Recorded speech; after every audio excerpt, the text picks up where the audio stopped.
Do you want to hear a fun story? The name of the story, or the title, is The Paper Bag Princess.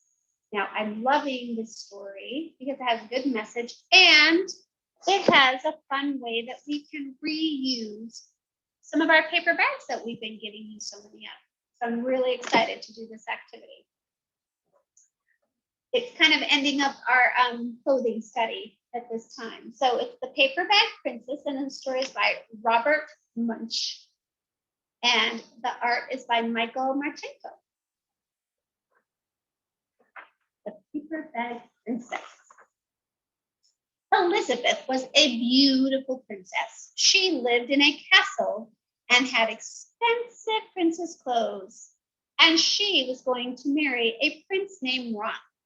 Now at this point, remember, I usually show you pictures, but before I do, I'm wondering, can you close your eyes and imagine a princess, a beautiful princess, and she lives in a big, expensive castle, and she wears expensive princess clothes.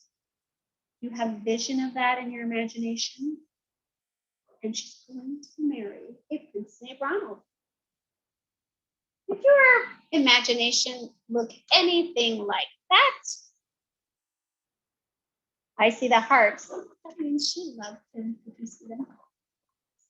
Unfortunately, a dragon smashed her castle, burned off all her clothes with his fiery breath, and carried off Prince Ronald. Oh dear. That's kind of a bad luck for sure. Elizabeth decided to chase that dragon and get Ronald back. She looked everywhere for something to wear, but the only thing she could find that was not burnt was a paper bag. So she put it on, and she followed that dragon. He was easy to follow because he left a trail of burnt forest and horse's bones the whole way. You see the trail? Finally, Elizabeth came to a cave with a large door that had a huge knocker on it. She took hold of that knocker and she banged on that door. Well, the dragon stuck out his nose and he said, "Well, hello, princess.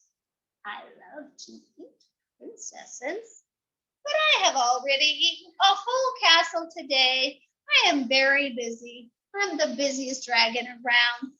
Come back tomorrow." And he slammed the door in her face so fast that it almost caught Elizabeth on the nose. So he's like, "I'm too full. Come back tomorrow." Elizabeth grabbed that knocker and she banged on that door again.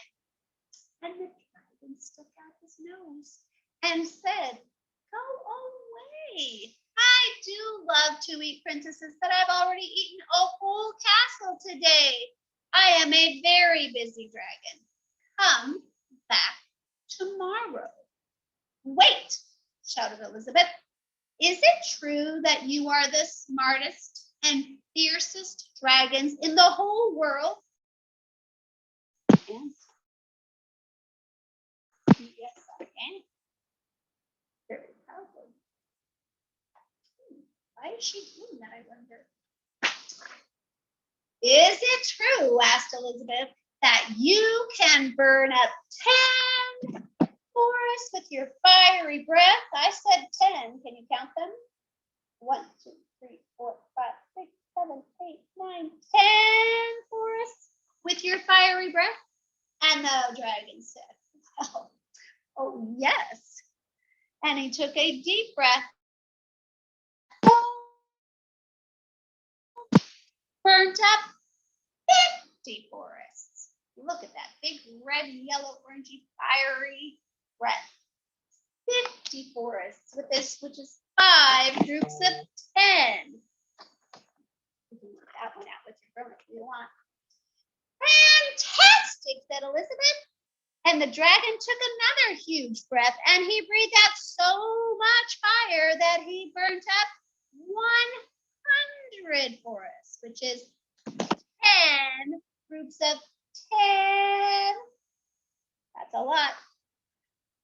Magnificent, said Elizabeth, and the dragon took another huge breath.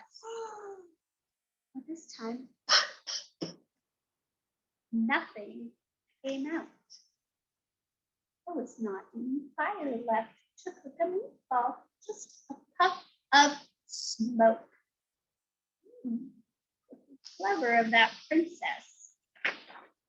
Elizabeth said, Dragon, is it true that you can fly around the world in just 10 seconds?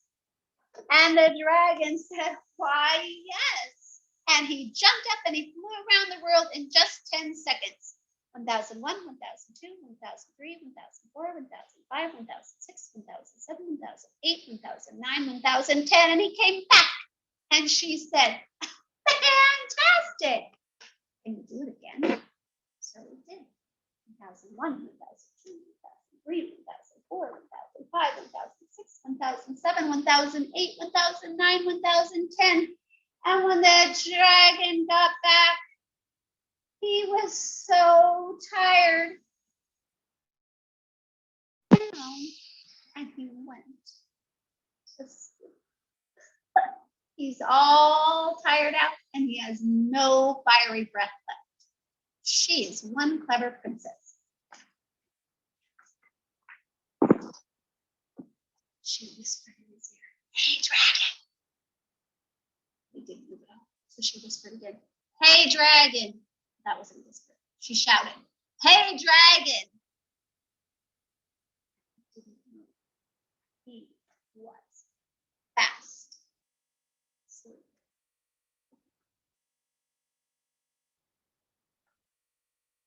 Oh, hold on. Let's notice this detail. You see Ronald. He's up here. So she did all those clever things and she tuckered him out and she got rid of all his fire and she's going to go rescue his prince, her prince.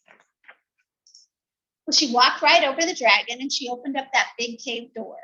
There was Prince Ronald and he looked at her and he said, oh, Elizabeth, you are a mess. You smell like ashes and your hair is all tangled up. And you're wearing a dirty old paper bag. Come back when you are dressed like a real princess. How would that make you feel if you just went to all that work to save them and then he was not very kind? Ronald, said the princess, your clothes are really pretty and your hair is very neat. You look like a real prince. But you were not very kind. I did all of that stuff to save you, and you didn't even say thank you. And they didn't get married after all.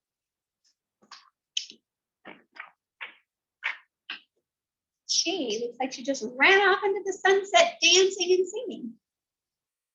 Well, that's at the end of the Paper Bag Princess. And in your update this week, I gave you some directions and you can get a big bag just your size, a big regular grocery bag and some scissors. And if you are really good at cutting and want to practice, please do. But parents, if your child is, and grown-ups, if your child is not proficient at cutting, you can do this part for them.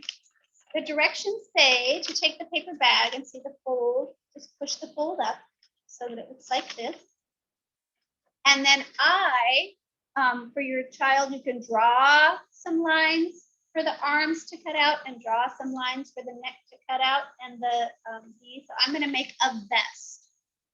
Do you think this is going to fit me or is it going to be too small? So I'm making a vest for someone else. Let's see if you can guess.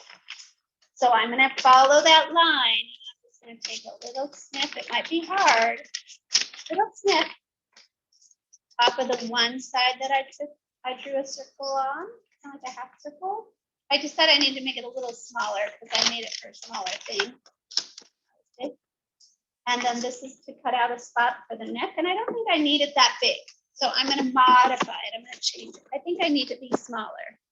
I don't want it to fall off. So I'm going to make it bigger. I'm sorry. I'm going to get smaller.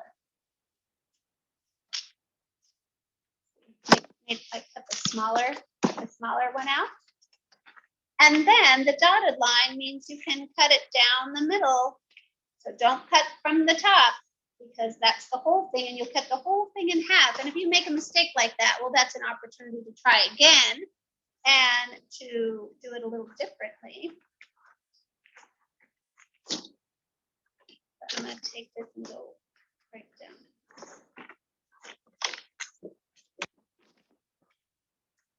Right down the middle.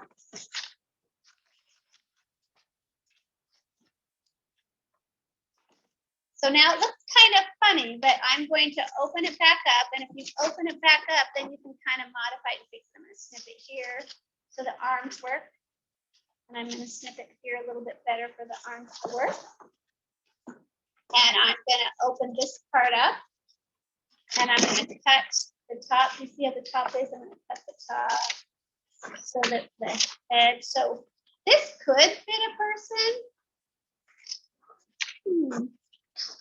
Hey, do you remember how I said that if you do it and you don't follow directions and something weird happens, you might have to start again? Well, I just demonstrated that. So I cut a piece off that I didn't need to. And I might try it again, but I want to be able to finish this video and show you. So I made this for my pizza cat. So if you have a stuffy that you can make it, and this side worked. So I have to figure out what I did over here. I did something different. That was a mistake. But mistakes can be remedied or fixed. So you can see, though, if I had made it the right way, and I think I cut when I shouldn't have cut. That was my mistake. You know what? I'm not even going to make a new one. I'm just going to get some tape, and I'm going to fix it, and I'm going to cut that side. And then see, Pizza Cat has a vest or a dress.